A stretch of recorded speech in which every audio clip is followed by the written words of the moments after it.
اعوذ باللہ من الشیطان الرجیم بسم اللہ الرحمن الرحیم وَإِذْ قِيلَ لَهُمُ اسْكُنُوا هَٰذِهِ الْقَرْيَةَ وَكُلُوا مِنْهَا حَيْثُ شِئْتُمْ وَقُولُوا حِطَّةٌ وَادْخُلُوا الْبَابَ سُجَّدًا نَغْفِرْ لَكُمْ خَطِيئَاتِكُمْ سَنَزِيدُ الْمُحْسِنِينَ فَبَدَّلَ الَّذِينَ ظَلَمُوا مِنْهُمْ قَوْلًا غَيْرَ الَّذِي قِيلَ لَهُمْ فَأَرْسَلْنَا عَلَيْهِمْ رِجْزًا مِّنَ السَّمَاءِ بِمَا كَانُوا يَظْلِمُونَ صدق اللہ العظیم۔ حمد و ثناء رب کریم اور درود و سلام بر سید خیر الانام کے بعد سورۃ الاعراف کی آیت نمبر 161 اور 162 تلاوت کی گئی ہیں، جو 9ویں پارے کے 10ویں رکوع میں ہے۔ اس سے پہلے آیت کریمہ میں بتایا گیا جب موسیٰ علیہ السلام نے پانی مانگا اپنی قوم کے کہنے پر، اللہ تعالیٰ کی بارگاہ میں سوال کیا پانی کے لیے، تو فرمایا کہ ہم نے پھر فرمایا کہ اپنا عصا پتھر پر مارو، پتھر پر عصا مبارک مارا، 12 چشمے جاری ہو گئے۔ اس پتھر سے 12 قبیلے تھے قوم کے، سب نے اپنا اپنا ایک چشمہ جو ہے وہ لے لیا، پہچان لیا، اور اس میں پھر رہنے لگے۔ پھر انہوں نے دھوپ کا کہا تو اللہ تعالیٰ جل شانہ نے ان پر سایہ کر دیا بادل کا۔ کھانے پینے کا وہاں سامان نہیں تھا، کھیتی باڑی نہیں تھی، وہاں پر کھانا مانگا، من و سلوہ اتار دیا۔ پھر فرمایا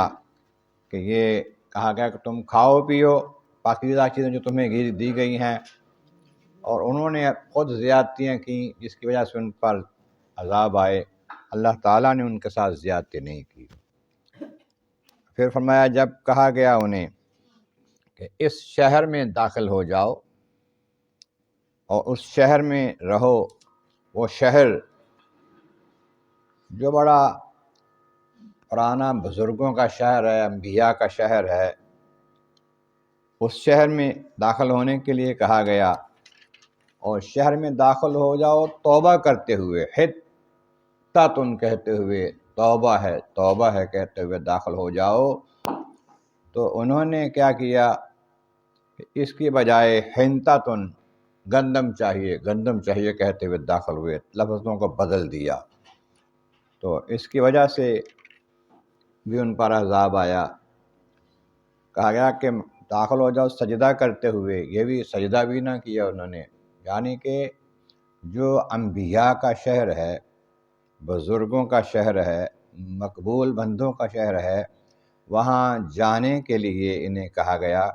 کہ بیت المقدس جانا ہے تو ادب سے جاؤ، تمیز سے جاؤ، وہاں جا کے دعا مانگو، قبولیت ہوگی۔ مانا کہ اللہ تعالیٰ کے مقبول بندوں کے مقامات جو ہیں قبولیت کا باعث ہوتے ہیں، وہاں ادب سے جانا چاہیے۔ تو انہوں نے تبدیل کر دیے کلمات، جو کہے گا تو وہ نہ کہے۔ کہا گیا تو ہم تمہاری خطائیں معاف کر دیں گے، احسان والوں کو اور زیادہ عطا کریں گے، اس شہر میں جاؤ۔ لیکن انہوں نے وہ کام نہ کیے، نہ ادب و احترام کیا، نہ وہ الفاظ کہے جو ان کو کہے گئے تھے کہنے کے لیے۔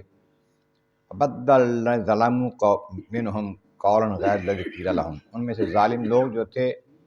ناحق کرنے والے، انہوں نے اس قول کو، اس کلام کو، ان کلمات کو بدل دیا جو ان کو کہے گئے تھے کہ ایسے کہو، اپنی مرضی کے لیے یا مذاق اڑانے کے لیے۔ پھر کیا ہوا، فَأَرْسَلْنَا عَلَيْهِمْ رِجْزًا مِّنَ السَّمَاءِ،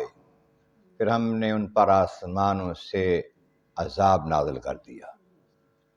بِمَا كَانُوا يَظْلِمُونَ، ان کے ظلم کی وجہ سے، ناحق ناجائز کرنے کی وجہ سے، غلط کام کرنے کی وجہ سے ان پر عذاب نازل کر دیا۔ مفسرین فرماتے ہیں کہ یہ عذاب جو ہے یہ طاعون کی بیماری تھی، اور ایسی تھی کہ 24,000 بندے ایک گھڑی میں فوت ہو گئے طاعون کی بیماری سے۔ تو یہ طاعون کی بیماری جو ہے ہماری قوم کے لیے، یعنی پیارے آقا کریم کی امت کے لیے رحمت ہے، حکم ہے پیارے آقا علیہ السلام کا، جہاں یہ طاعون کی بیماری آ جائے، اگر اس میں انتقال ہو جائے تو شہادت کا ثواب ملتا ہے، اور اگر آ جائے اپنی جگہ پر جہاں پر تم ہو تو بھاگو نہیں، وہاں سے نکلنا نہیں باہر، ہم نکل کے یہاں سے کہیں اور چلے جائیں، نہیں جانا۔ اگر کسی جگہ اور ہو اور بیماری کسی اور جگہ آئی ہے، وہاں جانا نہیں، بیماری کی جگہ پہ خود نہیں جانا جب پتہ ہے کہ یہاں پر بیماری پھیل گئی ہے، اور بیماری والی جگہ سے بھاگنا بھی نہیں ہے، پھر اللہ تعالیٰ اس کو اجر دیتا ہے۔ اللہ تبارک و تعالیٰ کے بارگاہ عالیہ میں عرض مولا کریم، محبوب کریم کا صدقہ قرآن کریم کا فہم اور اعمال صالح نصیب فرما، وآخر دعوانا ان الحمد للہ رب العالمین۔